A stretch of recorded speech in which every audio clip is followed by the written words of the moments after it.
Bonjour et bienvenue à tous et à toutes dans ce journal hebdomadaire du Tibet cette semaine. Je suis Pema Tsawang avec une nouvelle édition d'actualité sur le Tibet, sa sainteté, le Dalai Lama et l'administration centrale tibétaine. Voici les titres de cette semaine. Sa sainteté, le Dalai Lama accorde une audience spéciale aux participants du 27e festival d'Ashedun. Le Seigneur attribue la survie de l'opéra tibétain à sa sainteté, le Dalai Lama. L'administration centrale tibétaine célèbre le 35e anniversaire de sa sérénité, le 11e Panchen Lama. Le Radha Khenpo Sonam Tempe rend hommage au Ram Mandir à Ayodhya. Le Parlement fédéral belge demande la libération immédiate du Panchen Lama. Le musée du Tibet termine son exposition itinérante sur la défense du Tibet en Europe.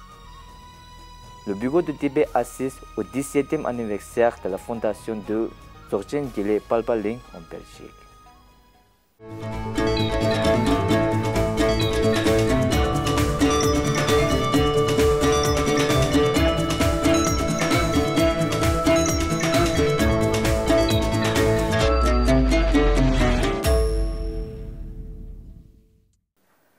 Le 22 avril, sa sainteté le Dalai Lama a accordé une audience spéciale aux 353 artistes, membres du groupe d'opéra de plusieurs localités tibétaines qui ont participé au 27e festival d'opéra de Shedun, réunis dans la cour de dôme principale de Dharamshala.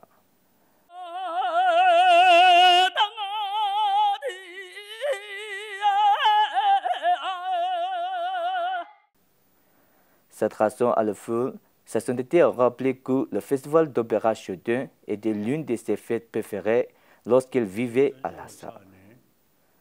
Tout en appréciant le courage et la détermination du peuple tibétain au Tibet, sa sainteté le Dalai Lama a déclaré qu'il avait œuvré sans relâche pour maintenir leur esprit optimiste en soutenant le peuple tibétain de toutes les manières possibles, qu'il continuerait à le faire. Le 22 avril, Sejong Pemba Tsering a assisté à la cérémonie de clôture du 27e festival tibétain de Shedun en exil en tant qu'invité principal. Sejong Pemba Tsering, dans son discours d'ouverture, a succinctement mis en lumière l'origine, le développement et les types d'opéra tibétains qui continuent de fleurir en exil en dépit des difficultés. Sejong a déclaré que la tradition du Lhamo ou de l'opéra a persisté jusqu'à présent grâce à l'attention spéciale et aux bénédictions de sa sainteté le Dalai Lama. Il a ajouté que le Kasha s'était engagé à sauvegarder le patrimoine riche et unique du Tibet, y compris la tradition du Lhamo, conformément aux nobles motivations de sa sainteté le Dalai Lama. Le 25 avril, l'administration centrale tibétaine a célébré le 35e anniversaire de sa sérénité le 11e Panchen Rinpoché, Jejun Tenzin Gyindu Yishe Chile Punzo Pe Sampo. La commémoration officielle a eu la participation d'une délégation parlementaire estonienne conduite par Yugo Khailrait, membre du Parlement et président du groupe parlementaire sur le Tibet au Parlement estonien, N. Pouloas, membre du Parlement et ancien président, Tharmo Tram, membre du Parlement, Andrés Ragel, ancien membre du Parlement, Kyabje Zeyab Rinpoché, l'abbé du monastère de Tashi Lumbo, Sejong Lingtrugu Tinzi Gyalé Rinpoché et le président en exercice de l'association bouddhiste du Ladakh, Tsewang Dorje.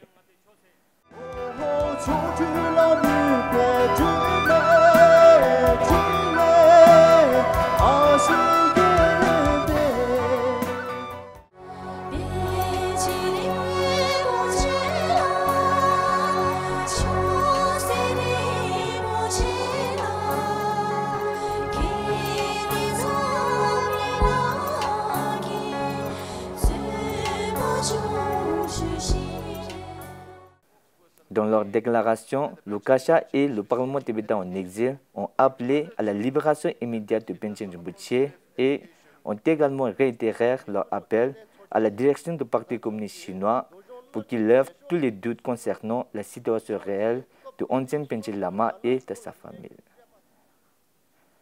Plus tôt dans la matinée, la délégation parlementaire estonienne avait été reçue en audience par sa sainteté le Dalai Lama. Also immense help to increase thinking power. That's very important, very useful. Whether believe in religion or not, simply everything when we come across thinking, investigate, we never accept whatever people say. We always thinking. Une conférence de presse de la délégation estonienne et une conférence de presse conjointe de Kyabje Zegyab Rinpoche, l'abbé du monastère de Tashi Lumbo, Sejong Lingturgu Tinzi Gelik Rinpoche du monastère de Ki et Tsewan Dorje, les délégations ont demandé la libération immédiate du 11e Panchen Lama et exhorté les gouvernements étrangers, les Nations Unies et la communauté internationale à adopter une motion leur demandant d'intimer à leur ambassadeur en Chine de demander à rencontrer le 11e Panchen Lama au lieu de s'assurer de sa localisation et de son bien-être. Le 22 avril, Khenpo Sonam Tembe, président du Parlement tibétain en exil, s'est rendu à Ayodhya où il a participé au programme Surya Ghat Arti Puja, témoignant ainsi de son respect pour les traditions culturelles et spirituelles de la région. L'événement fut marqué par la présence de nombreux dignitaires de haut niveau, ce qui lui a conféré à l'occasion un air de distinction et d'importance. Le 23 avril, l'orateur a rendu hommage au Seigneur Sri Ram au Ram Mandir à Ayodhya. L'orateur a exprimé sa gratitude à l'organisateur pour avoir orchestré cet événement et offert des prières pour l'harmonie religieuse et la paix mondiale, ainsi que pour l'amitié durable entre l'Inde et le Tibet. À l'occasion du 35e anniversaire de son éminence Panchen Kindu Chögyam Nyima, Els Mantrov, présidente, et Samuel Koklati, vice-président de la Commission des affaires extérieures du Parlement fédéral de Belgique, ont publié une déclaration commune.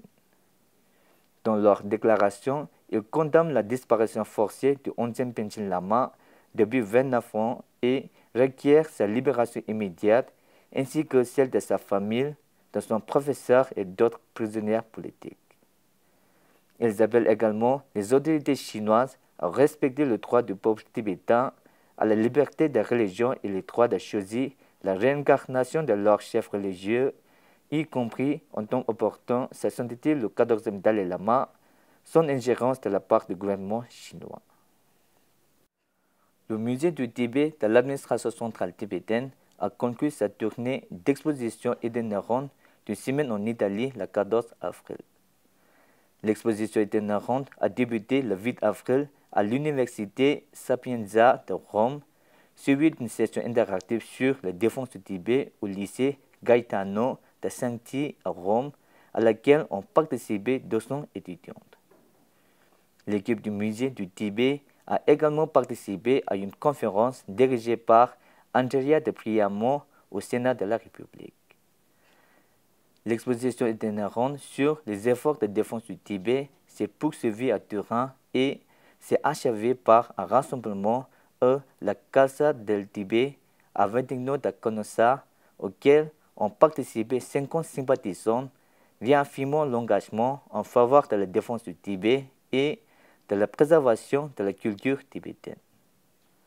Le musée du Tibet a poursuivi son exposition itinérante intitulée Biography of His Holiness the Dalai Lama and Long Look Homeward à Genève, en collaboration avec le Bureau du Tibet Genève et le GSFT, marquant ainsi une étape importante dans la promotion de la culture tibétaine et de la défense des internats tibétains sur la scène mondiale. La même exposition itinérante a également été présentée à Zurich et à Francfort. Le bureau de Tibet à Katmandou a organisé un atelier sur le manuel Losé Gulgen, composé et compilé par l'ancien ministre Kirti Rinpoche à destination des enseignants les 14 et 15 avril dans sa bibliothèque et centre culturel bouddhiste himalayen affilié. L'inauguration de cet événement de 2 jours a été honorée par le représentant Tsevril Lobun Turku de l'Office tibétain d'aide aux réfugiés, également connu sous le nom du Bureau du Tibet. Environ 70 participants, dont le secrétaire du bureau du Tibet, d'anciens parlementaires tibétains résidant à Katmandou, des agents d'installation tibétains, le président de l'Assemblée tibétaine locale, le président du mouvement régional tibétain pour les libertés, des directeurs d'écoles et de monastères tibétains locaux et des représentants d'ONG tibétaines ont pris part à la cérémonie d'ouverture de l'atelier.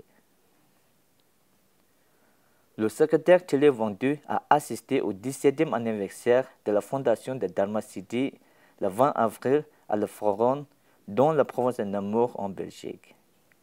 Chaque année, Dharma City célèbre son anniversaire de fondation sur le nombre de portes ouvertes qui comprend des activités culturelles et spirituelles tibétaines en présence de Dzogchen Raya Patrul Rinpoche, Lobö Jamba Nargel et Lobö Tsirin Gompo.